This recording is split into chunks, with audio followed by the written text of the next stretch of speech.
How to see your reel history on Facebook app. Hello guys, in today's video I'm gonna show you how to see your reel history on Facebook app. First open Facebook, and now just click these three lines here and then scroll all the way down until you find here settings and privacy. Click on it and now click here settings and then scroll down again.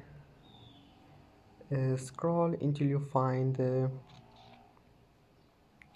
wait, where is it? And here scroll down until you find the activity log and then click on it.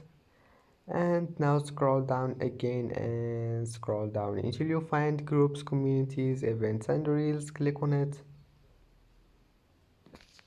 and here you will find reels. Click on it and here you will find it. And that's it for today's video. If you like this video, don't forget like and don't forget subscribe, and thank you for watching this video until the end, and see you in the next video.